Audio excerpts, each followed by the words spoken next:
Halo, di video kali ini kita akan mencoba membahas sebuah motherboard dari MSI, yaitu MSI A320A Pro. Jadi seperti namanya, ini adalah salah satu motherboard dengan chipset A320 dari MSI. Seperti yang kita tahu, A320 ini adalah chipset yang diproduksi oleh AMD, which is dia untuk mensupport prosesor-prosesor AMD. A320 sendiri adalah salah satu chipset yang paling rendah di jajarannya, dan dia nggak bisa dipakai buat overclock. Jadi maksudnya overclock prosesor ya, kalau memori masih bisa sih ini. Oke, kalau kita buka di marketplace, terus kita searching dengan keywordnya itu A320, dan terus kemudian kita urutkan di harga terendah, maka kita akan mendapatkan harga terendah di sekitar 650 ribuan.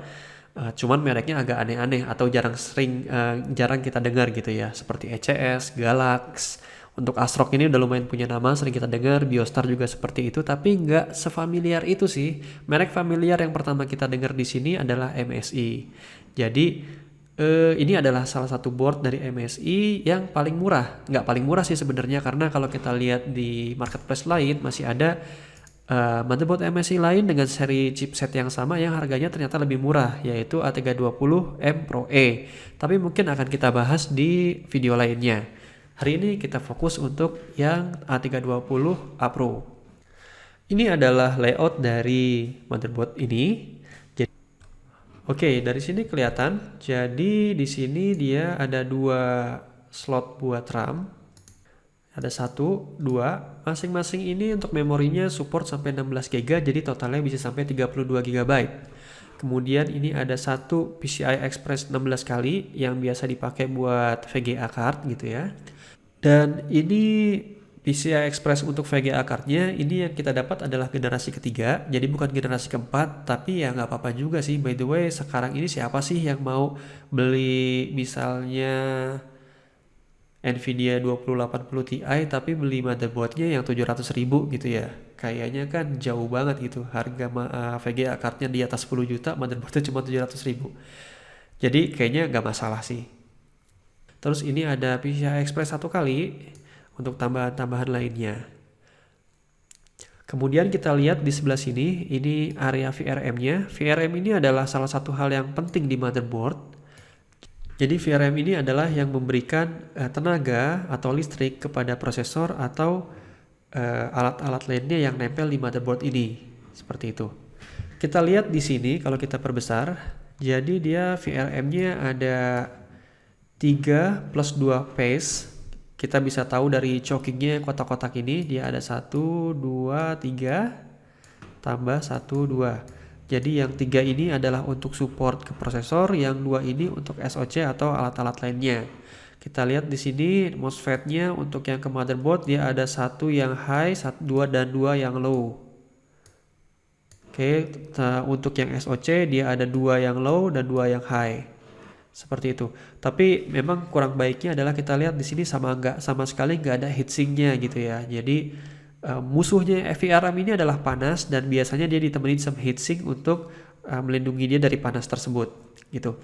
Nah, kita di sini kan pakai A320, which is chipset yang paling bawah. Jadi kalau kita baca-baca di forum atau dengar-dengar review gitu, katanya sih chipset A320 ini walaupun ya ini motherboard ini support ya semua seri Ryzen generasi ke-1 sampai ke-3 gitu ya, dan Ryzen seri 3, Ryzen 5, Ryzen 7, bahkan Ryzen 9 katanya dia support juga.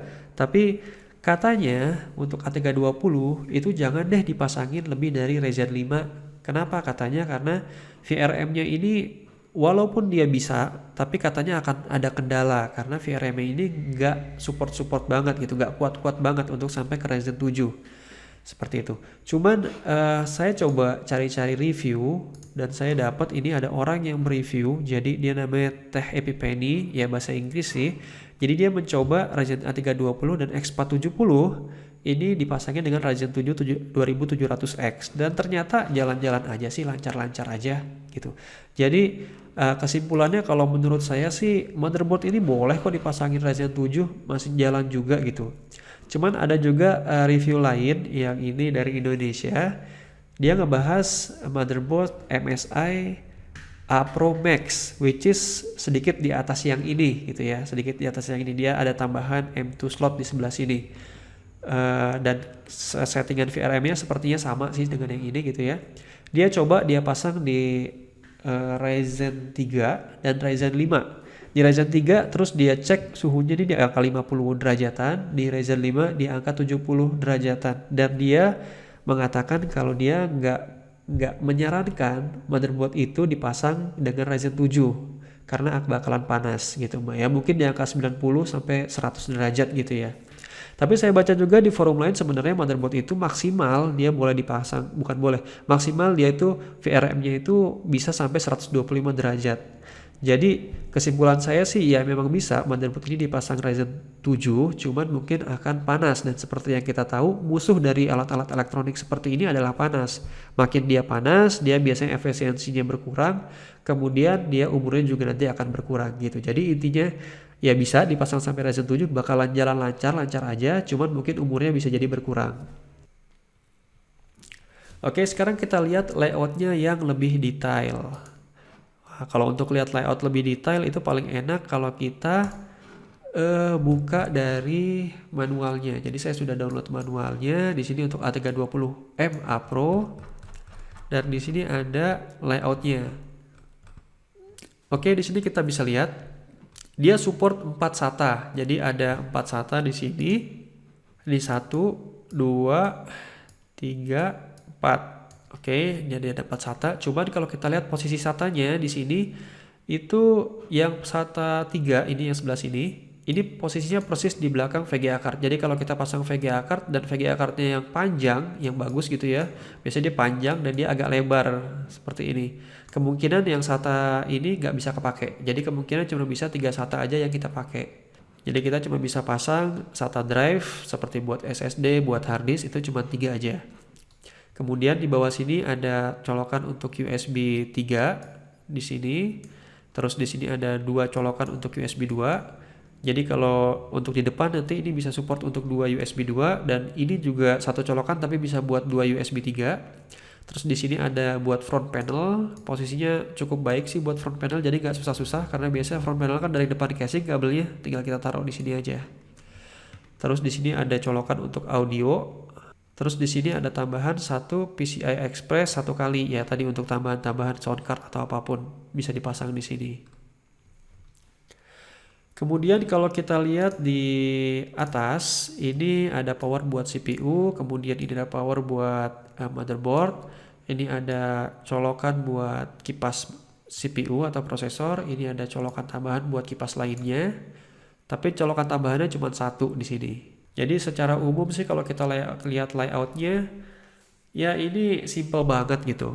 Oh ya, ada satu lagi mungkin yang agak mengecewakan dari motherboard ini adalah posisi dari clear CMOS. Jadi clear CMOS ini kan fungsinya kalau BIOS kita bermasalah, kita mau reset gitu ya, kita nggak bisa masuk, kita mau reset dari hardware, ini harusnya bisa kita pakai, kita jumper buat meng-clear CMOS. Cuman masalahnya posisi dia pas di bawah slot buat VGA card. Which is kalau VGA card yang gede dipasang, ya ini jadinya nggak accessible. Kita harus copot dulu VGA cardnya, baru kita bisa akses ke clear CMOS-nya. Oke, kemudian kita akan coba lihat I/O. Oke, kita lihat di sini ada 2 buah colokan, ini buat keyboard sama mouse. Sebenarnya udah jadul sih sekarang keyboard sama mouse kebanyakan pakai USB atau pakai Bluetooth gitu ya. Terus di sini ada colokan buat DVI display dan HDMI display. Cuman yang jadi catatan, 2 colokan ini atau 2 port ini hanya bisa bekerja kalau misalnya kita pasang prosesornya yang memang di dalamnya itu dia ada processing buat grafiknya. Kalau prosesor yang biasa nggak bisa, dia nggak akan jalan. Kita harus pasang VGA card eksternal. Kemudian di sini ada 4 port buat USB 3, 2 port buat USB 2, kemudian ada port juga ini buat LAN, kemudian ada buat audio. Jadi totalnya sebenarnya kita akan dapat di sini USB 3-nya di sini di belakang ada 4, plus di depan bisa ditambah 2. Sebaliknya USB 2-nya di belakang ada 2 dan di depan bisa kita pasang sampai 4. Jadi totalnya bisa 6. USB 3 dan 6 USB 2. Oke, jadi kesimpulannya dari Review motherboard ini adalah motherboard yang oke dipakai buat kalian yang membangun komputer, tapi budgetnya cukup keteter gitu. It works. Ini motherboardnya bisa bekerja dengan baik gitu ya, bahkan pakai Ryzen 7 pun masih bisa bekerja. Cuman ya tadi ada beberapa kelemahan, di antaranya VRM-nya gak ada heatsinknya, jadi kalau kita pakai prosesor yang agak tinggi dia akan panas. Terus posisi CMOS-nya itu posisinya pas di bawah VGA, jadi gak aksesibel kalau kita udah pasang VGA. Begitu juga dengan salah satu port SATA-nya gitu. Mungkin itu aja review buat motherboard ini. Terima kasih. Kalau kalian suka, tolong di like dan di subscribe. Kalau ada pertanyaan atau ada komen, silahkan taruh di kolom komen.